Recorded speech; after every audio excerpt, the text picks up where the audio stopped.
Palakkad MLA. Rahul മാങ്കൂട്ടത്തിലിന്റെ രാജിക്കായി Congress നേതൃത്വത്തിനുള്ളിൽ സമ്മർദ്ദമേറുന്നു. പാർട്ടിയിലെ VD. Satheesan പക്ഷം ഒഴികെയുള്ള നേതാക്കളാണ് ധാർമ്മികത ഉയർത്തിക്കാട്ടി രാഹുലിന്റെ രാജി ആവശ്യപ്പെടുന്നത്. യൂത്ത് കോൺഗ്രസ് അധ്യക്ഷനെ തെരഞ്ഞെടുക്കുന്നതിന് മുന്നോടിയായി വിവാദങ്ങൾ അവസാനിപ്പിക്കണമെന്നും ഇതിനായി രാഹുൽ രാജിവെച്ച് ഒഴിയണമെന്നുമാണ് നേതാക്കൾ ആവശ്യപ്പെടുന്നത്. ഇതിനിടെ അബിൻ വർക്കി ഉൾപ്പെടെയുള്ള നേതാക്കൾ പുറകിൽ നിന്ന് കുത്തിയെന്ന വിമർശനവും പല കോണിൽ നിന്നും ഉയരുന്നുണ്ട്.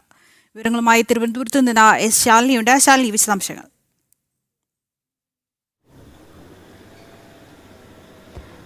ദൃശ്യ, രാഹുൽ മാങ്കൂട്ടത്തിൽ എം.എൽ.എ. സ്ഥാനം രാജിവെക്കണമെന്ന ആവശ്യം പാർട്ടിക്ക് ഉള്ളിൽ നിന്നും വലിയ രീതിയിൽ ഉയരുന്നുണ്ട്. വി.ഡി. സതീശൻ മാത്രമാണ്, പ്രതിപക്ഷ നേതാവ് മാത്രമാണ് ഇപ്പോൾ ഒരു ഭാഗത്ത് രാഹുൽ മാങ്കൂട്ടത്തിന് സംരക്ഷണ കവചം ഒരുക്കുന്നത്. മറുഭാഗത്ത് മുതിർന്ന പല നേതാക്കന്മാരും രാഹുലിനെ തള്ളുന്നൊരു സാഹചര്യം കൂടിയുണ്ട്. പ്രത്യേകിച്ച് ഈ വാട്സപ്പ് ഗ്രൂപ്പിലൊക്കെ വലിയ രീതിയിലുള്ള അടി ഈ വിഷയവുമായി ബന്ധപ്പെട്ട് നടക്കുകയാണ്. യൂത്ത് കോൺഗ്രസിൻ്റെ സംസ്ഥാന കമ്മിറ്റിയുടെ വാട്സപ്പ് ഗ്രൂപ്പിലടക്കം ഇന്നലെ ചേരിതിരിഞ്ഞ് പോരിലേക്കും തർക്കത്തിലേക്കും ഒപ്പം തന്നെ വലിയ രീതിയിൽ തർക്കത്തിലേക്കുമൊക്കെ എത്തുന്നൊരു സാഹചര്യം ഉണ്ടായിരുന്നു. ഒരു ഭാഗത്ത് അബിൻ വർക്കിയെ അനുകൂലിക്കുന്ന ഇഷ്ടക്കാരും മറുഭാഗത്ത് രാഹുൽ മാങ്കൂട്ടത്തിനെ അനുകൂലിക്കുന്ന, അതിന് പ്രതിരോധം സൃഷ്ടിക്കാൻ ശ്രമിക്കുന്ന രാഹുൽ അനുകൂലികളുമുണ്ട്. ഇരുവരും ചേർന്ന് വലിയ രീതിയിലുള്ള തർക്കങ്ങൾ, വാഗ്വാദങ്ങൾ ഈ ഗ്രൂപ്പിൽ നടന്നിരുന്നു. തൊട്ടു പിന്നാലെ തന്നെ അബിൻ വർക്കിയെ കട്ടപ്പയോട് ഉപമിച്ചായിരുന്നു രാഹുൽ അനുകൂലികൾ ചില പ്രതികരണങ്ങൾ നടത്തിയത്. പിന്നീട് ദേശീയ നേതൃത്വം ഇടപെടുകയും ആ വാട്സപ്പ് ഗ്രൂപ്പ് അഡ്മിൻ ഉള്ളി ആക്കുന്നൊരു സാഹചര്യം കൂടി ഉണ്ടായിരുന്നു. ഇന്നിപ്പോൾ നമ്മൾ മനസ്സിലാക്കുന്ന പ്രകാരമാണെങ്കിൽ കൂടുതൽ പരാതികൾ രാഹുലിനെതിരെ ഉയരുകയാണ്.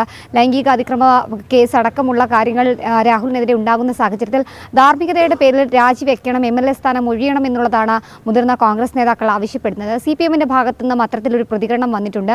CPM-ന്റെ സംസ്ഥാന സെക്രട്ടറി M.V. ഗോവിന്ദനും അത്തരത്തിൽ ഒരു പ്രതികരണമാണ് കഴിഞ്ഞ മണിക്കൂറിൽ നടത്തിയിട്ടുള്ളത്. ഗർഭചിത്രം അടക്കം നടത്തിയിട്ടുള്ള ഒരു വ്യക്തി ഒരു പൊതുപ്രവർത്തക സ്ഥാനത്തിരിക്കാൻ യോഗ്യനല്ല എന്നുള്ളതാണ് M.V. ഗോവിന്ദൻ ചൂണ്ടിക്കാട്ടുന്നത്. സ്വാഭാവികമായും തൊട്ടു പിന്നാലെ തന്നെ ഇന്ന് രാവിലെ 10:00 പാലക്കാട് MP ഷാഫി പറമ്പിൽ ഇന്ന് മാധ്യമങ്ങളെ കാണുന്നുണ്ട്. അദ്ദേഹം ബീഹാറിലായിരുന്നു. പല ഘട്ടങ്ങളിലും രാഹുൽ പ്രതിരോധത്തിലാകുമ്പോഴൊക്കെ സംരക്ഷണ കവചം ഒരുക്കി ഒരു ഗോഡ്ഫാദറെ പോലെ, സഹോദരനെ പോലെ നിൽക്കുന്നത് ഷാഫി പറമ്പിലാണ്. സ്വാഭാവികമായും ഷാഫി ഈ വിഷയത്തിൽ ഇതുവരെ ഒന്നും പ്രതികരിച്ചിട്ടില്ല. ഇനി എന്തായിരിക്കും അദ്ദേഹം പ്രതികരിക്കാൻ പോകുന്നത്?